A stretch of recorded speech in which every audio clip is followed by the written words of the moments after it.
What's going on, YouTube, and welcome back to the channel. Well, this is not Henry. I'm actually the AlphonZeus Team Gradelock, substituting in for Henry for today's market watch. It is currently 1:49 a.m. at the time of this recording on February 19, 2021. I just wrapped up my Genshin Impact stream on Twitch, and now I'm going to try this out for the first time. Welcome to the Premium Market Watch, and I'm not going to take Henry's catchphrase, but we're just going to go for there are a lot of elements in play when it comes into premium, especially when it comes into investing. And myself, I had my current plans as to what I wanted to start with, and then reaching out to my crew and my fan bam at Team Gradelock. There's a lot more to really analyze here because there's a lot of clans to digest here, and we'll just have to see what's going to happen. But let's get started with our first card, which is Goddess of Sound Sleep Tahro.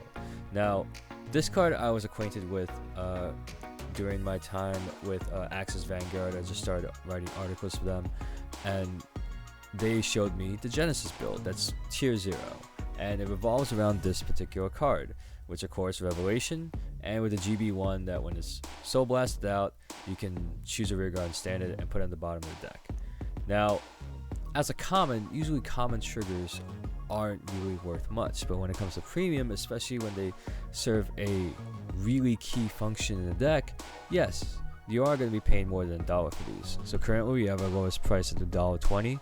We have 10 results here, so pretty much you see some have only 3 copies, 1 copy, then you see this one vendor that has 32 copies.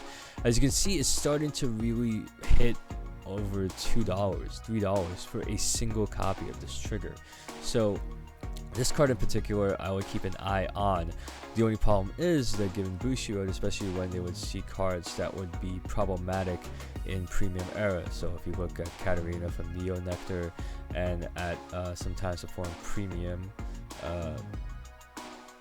with the Zeroth, not the Zeroth Dragons, I think something with Angel Feathers, they also had the limit as well. So Tahro, it seems like a quality investment. But given with Bushiroad's announcements, if they prove to be problematic enough, of course Bushiroad's going to come down on it. But when Bushiroad comes down on a particular clan, then you got to think of which card is going to get banned. So one of the things I always like to advise when investing into cardboard is to understand that Murphy's Law can apply at any time.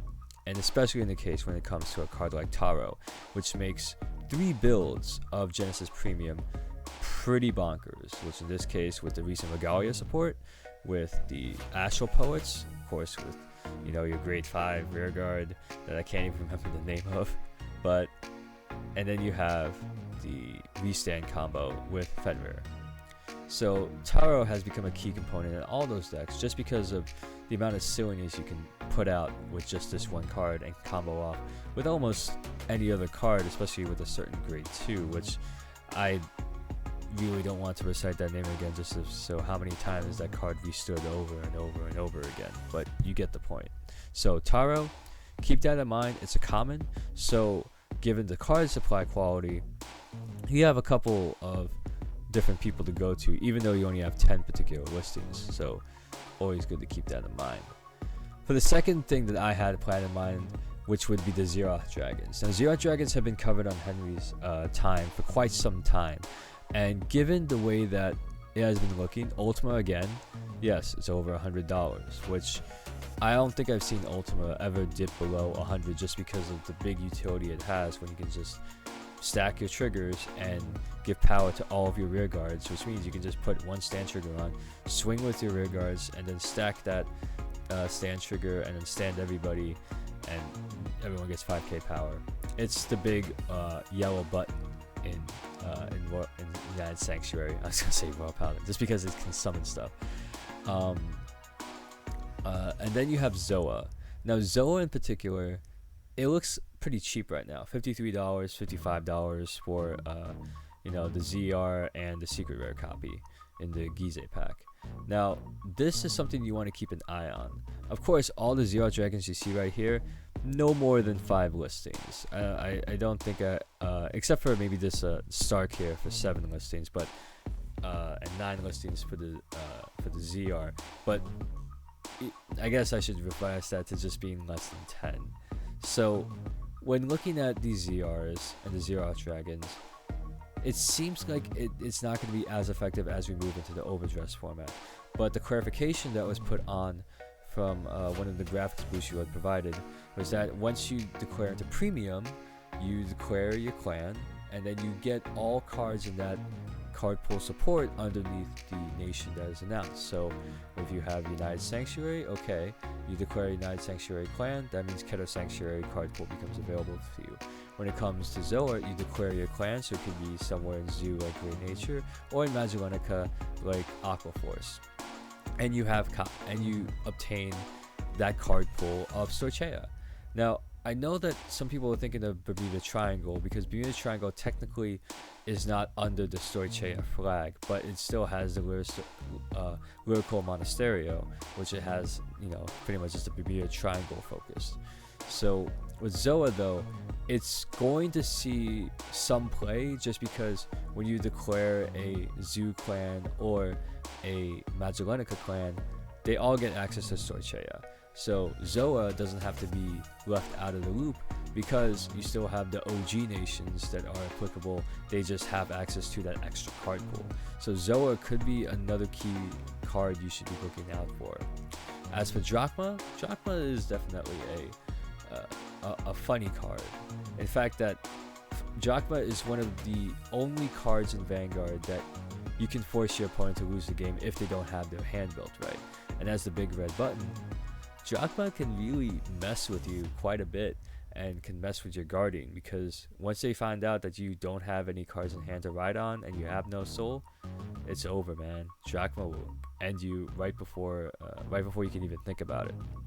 So Drachma's always been a key player card. So all these ZR Dragons, I was about to say, I guess Stark in particular, it seems like the weakest because you only get 3 Vanguard swings with 1 single drive check. But given what we might see in Brantgate, of course you probably want to look into these a bit more. Now, of course, all these Zeroth Dragons will change over time. So when more of the set is released for Overdress, so after we see everything from the starter decks, and then once we get into the first D booster set 1, this is something to keep in mind, because a Zeroth Dragon, it takes up a slot in your G zone for premium, but it is the big giant colored button, depending on what clan you run, to have that as an option in case all other options fail. And that's what they should be looked at as that last turn final resort, because you just want to end the game. Because if a premium game really gets to that point, you definitely want to keep in mind that that option is available to you. You don't want to be without a Zeroth Dragon in any premium deck that you have, especially in a format that can kill you on turn 3 or 4. But if it gets beyond that, then pressing that big color button will do some damage for you. So keep all this in mind. Of course, Megiddo, I'm gonna keep an eye on this one in particular, just because, yeah, Bermuda Triangle, yes. And so, speaking of Bermuda Triangle, next card I want to talk about would be Highest Society Citron. Now, Citron is a very interesting G-Guard, just for the fact that you can call a G-Guardian and get yourself 10k shield more. So, just to go through the skill, grade 1 and greater, call to rear guard, gets plus 10k shield. Easy condition to fulfill a plus 10k shield, and 25k shield definitely does work for you in premium. And also, you also get some combo plays you can do with Citron. Now, earlier today, when I was going to record before stream, I saw Citron was sold out, that it had no listings. But now, past midnight on Friday, it does have a listing. Looks like we see one for $20, and then we also see the SP, which of course you see as low as $369.95, which I can just say a shout out to a particular song. But yeah, you see other merchants are also flipping it for that much too. Given what we might see in Overdress for Lyrical Monasterio, if you want to be an SP trash, not SP trash, but an SP collector like myself, that has taken a hit over time, keep in mind with the listings that are up. Of course, there's no market price unavailable, because I don't know any Bermuda Triangle whale that would pay that much yet. So let's see how that plays out. The next card I want to talk about would be Flying Peryton. Now, this particular card is a wonder in premium just because of the utility that it can provide, especially for Magia decks to support Harry. The fact that you can soul charge one and then call a card from soul to rearguard in the same column. Even though you put that card back into the effect with the soul, it's still a very powerful grade 2 to have in your card. And with the 9k power, that's usually the norm for a lot of Excel clans and Pale Moon clans in general. So with this one being not even on the market, if you have any of these, you see the market price is $7.13 at the time of this recording. You can put that up for maybe like $9-10, see if anyone bites on it, and then you can, decrease your value over time depending on how your financial situation looks. So Flying Peryton, another key card to keep an eye out for. And then the next card that the fan recommended me was Sword Me. So now, as you see, we're getting into the cards that have been recommended. I only looked for Tahro and the Zeroth Dragons, and now since Citron and onward, these are all suggestions that were given to the Team Gradelock fan bam, so feel free to shout them out and give them some love. Sword Me. I still remember when this card was maybe $20-25 as a promo. It was a really good promo because Counterblast 1, a special Counterblast 1 for a Jewel Knight, call a grade 1 or less Jewel Knight in this card named Rearguard Circle. The fact that the lowest listing right here is $115 with another one at $125, that's pretty bonkers. And if I don't know anyone that's going to bite on a promo this expensive. This is probably one of the few mass distributed promos that has demanded a price tag like that, especially when the market price is only $8.75. Something's off here. And depending on what the listings are, if this market price actually increases, that means somebody actually bought this. So if you have those Sword Me's, I don't know if you should try and match that price or just undercut them, but depending on your situation, if you want the money, try and undercut them. Probably list it for like $50, see if anybody bites, and then compromise from there. Sword Me usually is a 4 of in every single Jewel Knights deck, just because of the value that Sword Me provides. So keep that in mind, and if you're a Royal Paladin player, know that you have an out, but also be patient with some of these sales, because not everybody can just drop $115 right off the bat, even with a stimulus check. Now the next card recommended would be Fellowship Jewel Knights Tracy, and we're also going to do this in conjunction with Singing Jewel Knights Shelly. These are pretty much plus 3k attackers to support the sub-archetype. In this case, it would be the Jewel Knights. Now, given with Ashley's reveal in the clan selection to support Jewel Knights, you could see a little bit of an uptick with both Shelly and Tracy. Maybe Tracy more just for the fact that, 12k attacker still hits Axel and Protect Clan grade 3s. So keep in mind, we have 10 results here. Not as much, and you see that it can demand a value past $2. Feel free to look through your bulk, make sure you find Tracy. Same thing with Shelly too. You even see 16 different listings from 16 different vendors with their listings, as I say. Because the listings, you can see one has like 12 copies of this, 8 copies of this. People can stockpile this stuff. So Jewel Knights, if you are looking to build Jewel Knights in premium, Sword Me, Tracy, and Shelly would all be cards to look forward to. Now the next card, Holy Dragon, Crystal Luster Dragon. So let's first, I gotta check the skill here. So we have to check, okay, turn G zone face up until end of turn, gets the original abilities of all the heart cards. So it becomes the grade 3 or grade 4 that you're on for Royal Paladin, which is very, very powerful given the amount of Royal Paladin support that we have in V format, and even going into the D format when you have Keter Sanctuary. So Crystal Luster Dragon provides a unique output as to it can have a future-proof place in premium when it can become the grade 3 or grade 4 of any of the hearts that it's strode upon. So this is going to be a key buy if you're building the deck, and if you're investing into the deck, keep in mind you can actually try and sell this for a higher price, given that these 9 listings or 13 listings for the SR can be sold out. Because when you're playing a Royal Paladin deck in premium, Zeroth Dragons should be one of the cards to help carry over, because you not only have a grade 4 to give you plus 50k in power, but you also can be like a buffed up version of your grade 3 and just clad in armor, as you see in Zeroth Dragons. So keep an eye on that one. The next card, Drag Principal Morfessa. Yes, that Morfessa. So in particular with Morfessa, when you get to do the Ritual 10, so any Luard deck, you're going to be running some Morfessa here, because the fact that you can give plus 15k and a critical to all your front row, and also to have the quirk to force your opponent to guard with more than one card from hand, is definitely a good stride to have, especially in a format where it seems like all you need is one card to guard for some defensive plays. Now, given that the cheapest is $14.98 for the regular, you only have 7 listings here.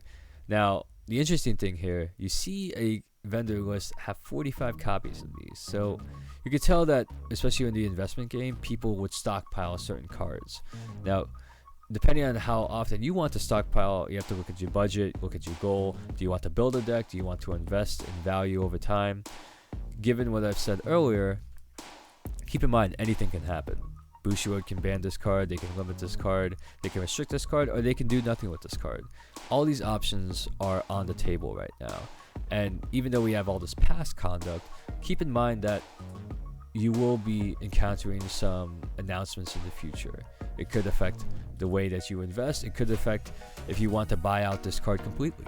But whatever you do, just know that when you're in the investment game, especially for a cardboard game like Cardfight Vanguard, any money that you invest in here could be seen as lost. You have to be smart with it, sometimes very conservative with it. If you're looking to invest, you better make sure you have a backup plan. So also with Drag Principal Morfessa, we're also going to check here. Make sure that not only we have 7 listings here, we also have 7 listings here for the hot stamped version. So of course, there is some hot stamped version of cards within the Premium Collection 2019 set, along with the regular version. So seeing both of these go for the same price, it really is your preference. If you're looking to invest, you can always get the hot stamped version, because you can probably flip it for a little bit more in the future. It's interesting seeing how the market price and the listing price are also almost the same. Next card up, we have Evolution Monster Devane. Now, I was wondering, why would you analyze a card like this in particular? Well, Zeal was announced for the clan selection sets that's going to be coming out soon within the next few months. So given that is Zeal support, it's actually really good, because for the fact that you can ride Zeal, and then when auto and place on rearguard, you get to search a deck for Zeal, same grade and the same name as Zeal, ride it.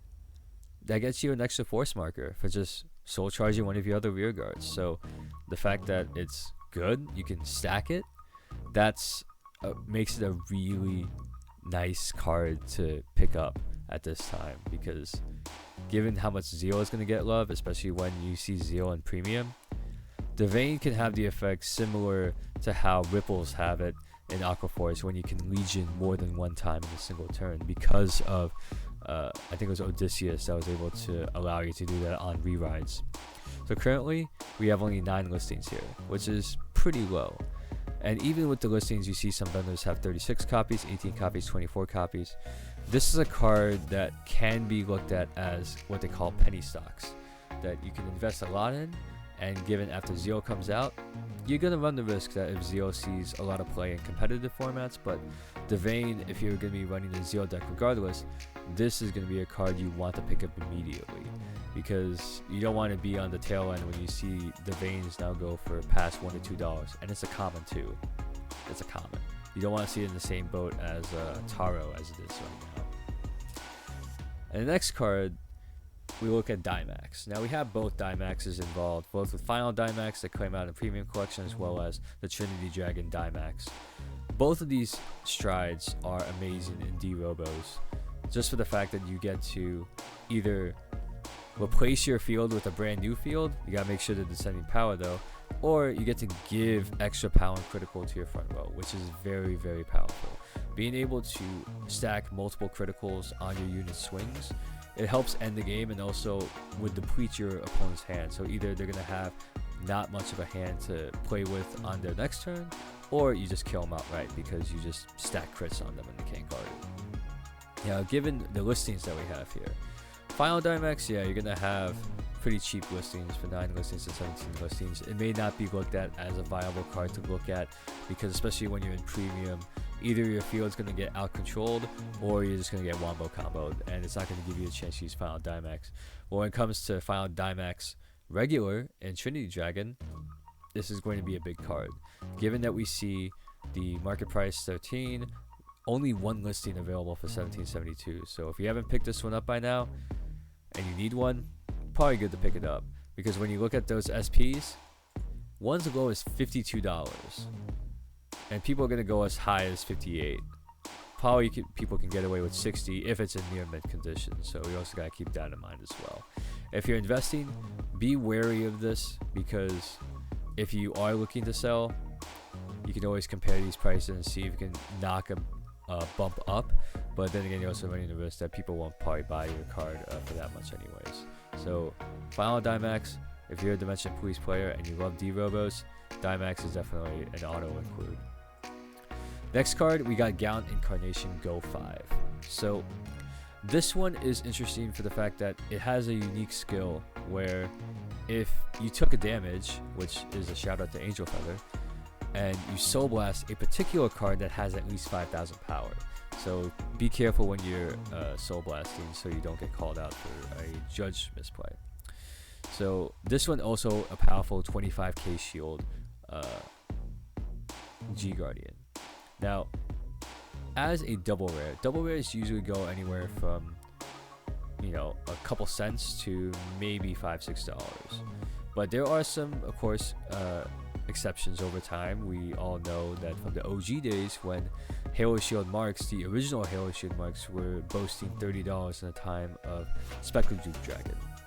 Go 5 may see that same route.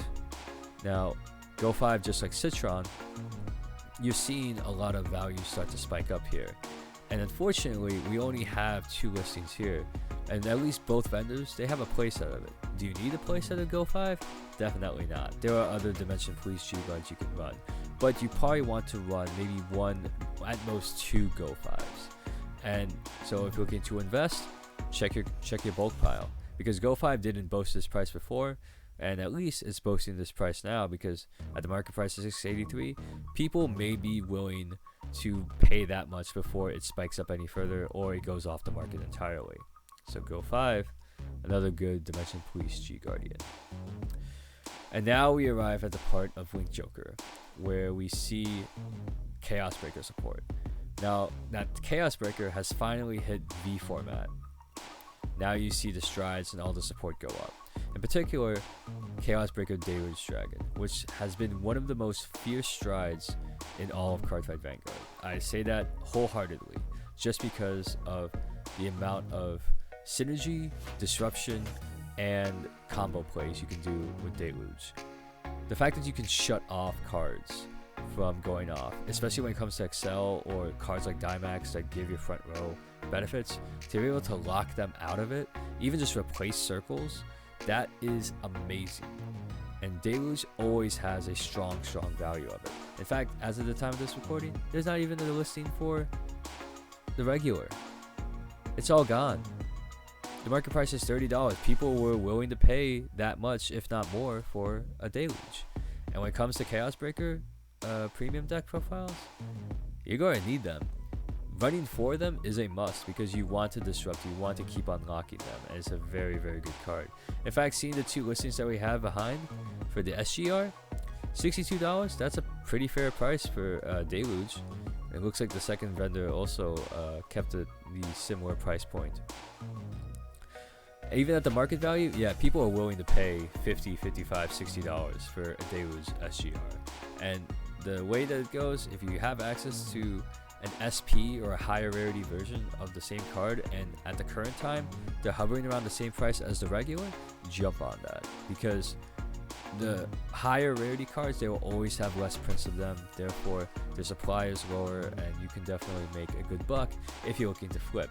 If you're looking to invest into your deck and want to bring it out, you may want to invest in it now, because there is going to be another wave of buyers coming through after clan selection comes out, because there are always going to be a wave of players that may not be as into the news or as up to date with the markets as the competitive players or the investors or even the vendors, because by seeing this, you actually get a head start as to wondering how you're going to prepare for another Deluge buyout or any Chaos Breaker support.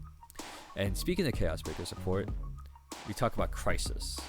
Now, Crisis in particular has been an interesting grade 3 because it seems like it's not your usual Chaos Breaker Dragon, but given that we have with Crisis kind of saves you on resources, just because when you get to a special counterblast of Starvader, and then whether you place on Vanguard or you stride on it, you get to force your opponent to lock one of their rear guards.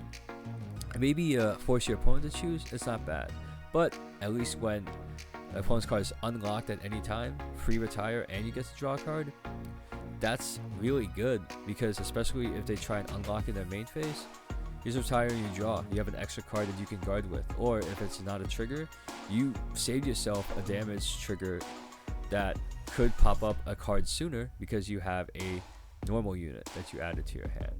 So given what Crisis is looking at, we have 8 listings here, pretty much at the most you see a playset of it. When it comes to Starbreaker, Chaos Breaker, Crisis in a Chaos Breaker deck, you definitely want to run a couple of these, in addition to the giftless one, which you don't really have to worry about it being giftless, because you get the gifts off of its own skill.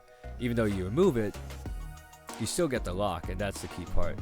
And given what we have with Chaos Breaker SP, yeah, it can command the price of $71.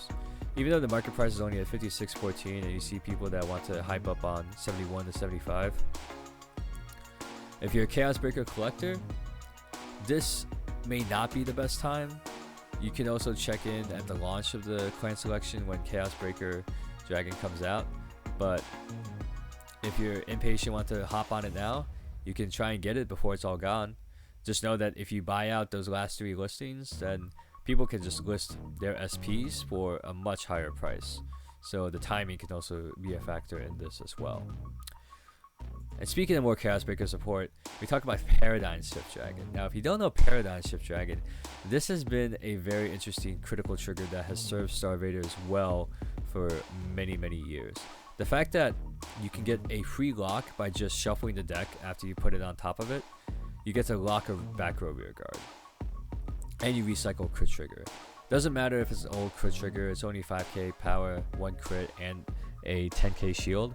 But the utility of this is amazing. The fact that you can just shuffle them back in and keep checking crits, that is what makes Chaos Breaker a very deadly force, because, as long as your opponent has a lock card, lock another back row rear guard and just say, hey, be on the lookout, I have 1 extra critical that I just added back into my deck.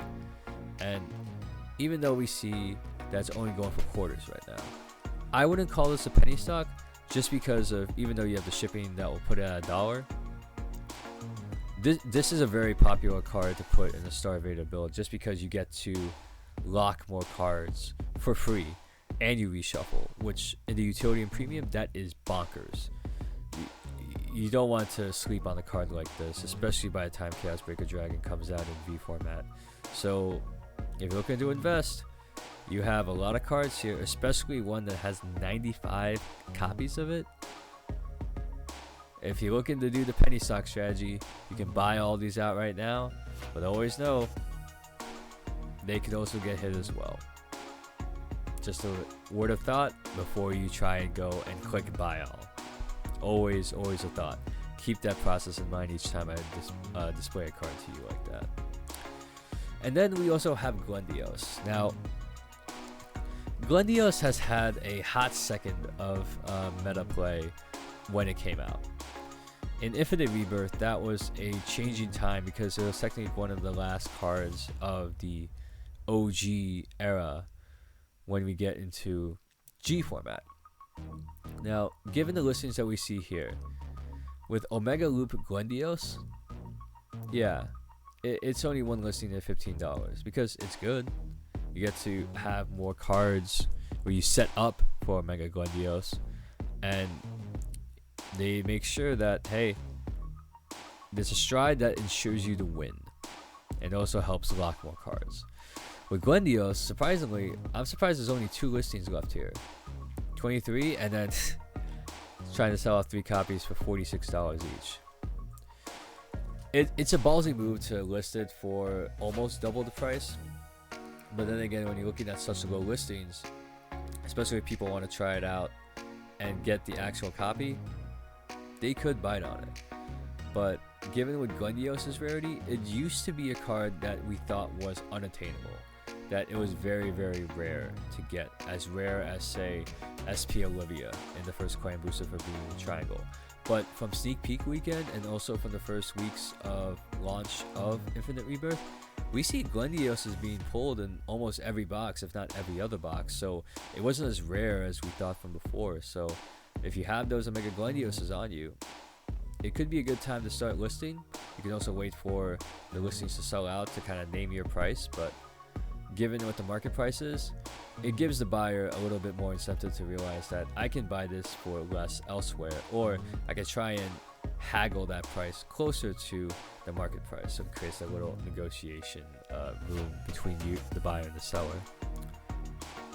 And next card, of course, we cannot get away with Premium Market Watch without wondering what in the world is going on with Crayon Tiger.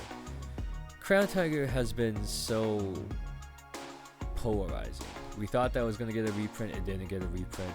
It was hovering around like $15-20 as a very valuable card to put in Great Nature. A amazing card to enable multi-attacking.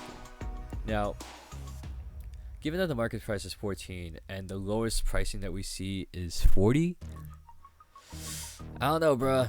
I haven't seen a range like this in a while, because given that your lowest price is $40 and they have the playset available for you, but then you have someone that's trying to juice it for almost $100, that's pretty rough. You don't want to be on the tail end of that. When you are listing a card, if you list it for any more than double its value, either that the card is that broken that you need it, the supply is that low, or its buyers or its audience is that desperate to pick up the card. So Crayon Tiger is a very polarizing card because it can be due for a reprint.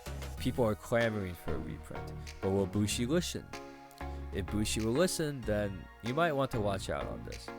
But if you want to collect the OG, and usually the first printing of any card that's double rare or higher will almost always command a higher value than the reprints of it. There are some outliers that can show a reprint being worth more than the original, which in that case it's a very strange anomaly. So given that this Crayon Tiger has really been only printed once in a main booster set, so Soaring Ascent of Gale Blossom, that's a booster set.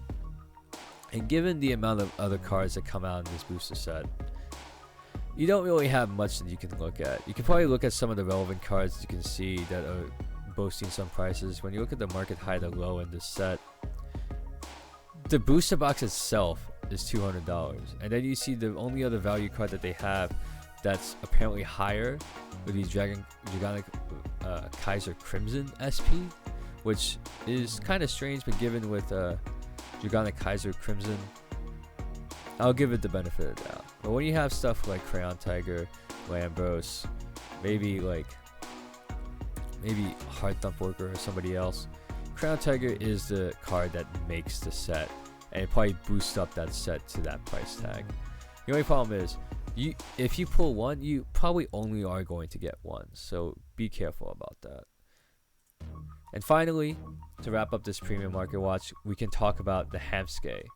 So Hamsters got recent support coming out in Clan Selection, and there's going to be more support for this lovely furball.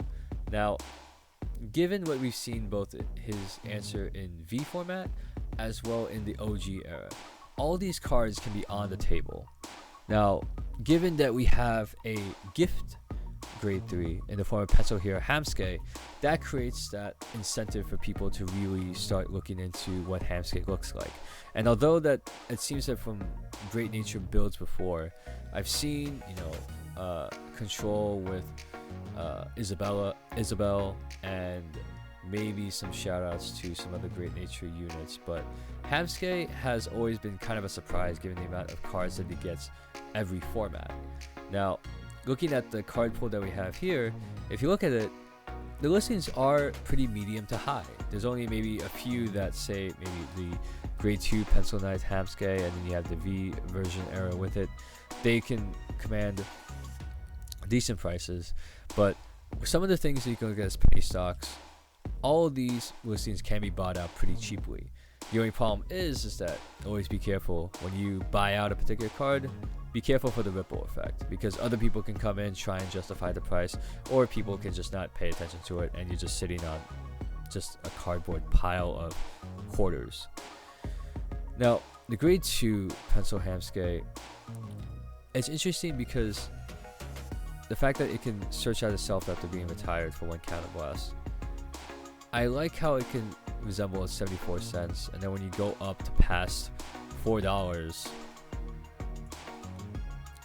it offers just a way to refund the Hamskay that you've lost on the rearguard circle, probably after using something like Crayon Tiger, And all these cards to support Hamskay, you can make a pretty decently big Hamskay deck with it, because you have the Pencil Hero Hamskay, you have Hamdun.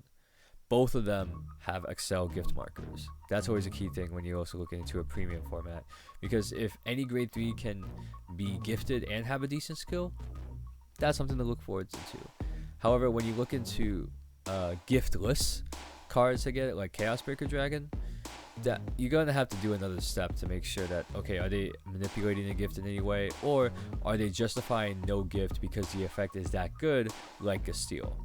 So all these cards, the Hamskay, if you're looking to build a Hamskay deck, keep a monitor on all these Hamskay cards, because you never know when maybe one of these cards will be bought out, or even if some of the OG cards will be bought out. Buying out cards is always a sign of the meta, and a meta of investing, that is. Maybe not the competitive meta, but when people find that combo, the market will follow shortly after. So out of all these cards in particular, always approach it with a key sense of mind that you could be losing out on the investment, depending on how much or how little you'll lose, or when or how far into the future you'll lose, or how soon or how far into the future you'll lose value on them. Keep in mind, there are so many things that can go wrong, but there are almost just as many reasons that they can go right. Just like the whole GameStop debacle. Yeah, cardboard should be looked at this with more thought process, because unlike securities, they are not regulated. And even in some places where regulation is a gray area, you could be finding yourself on Capitol Hill testifying, because depending on what you do in this card game market, always know, if you're here for investing, you want to do your homework and study every single one of these cards, because the name of the game in securities, or just investing in general, diversify. We've covered through many different clans in this market watch, and I hope that you've enjoyed this. I know that I may not be as hype or as knowledgeable as Henry or John, but I hope that I can provide a little bit more context as my expertise as a lawyer. So I hope that you enjoyed this video. Please feel free to comment down below any comments, suggestions, techniques, or any cards in particular you would like to have Henry or John or myself look at in the future, and we will definitely do that in a future market watch. I find this pretty fun, and maybe if Henry would like, if I can substitute in again a future day. But again, that is neither here nor there. I'm glad that you made it to the end of the video and you gave me some time to go over some cards in the market watch. And that is it for me. I am the AlphonZeus of Team Gradelock. Hope you're doing well, and I'll see you all next time. So cheers, and woo!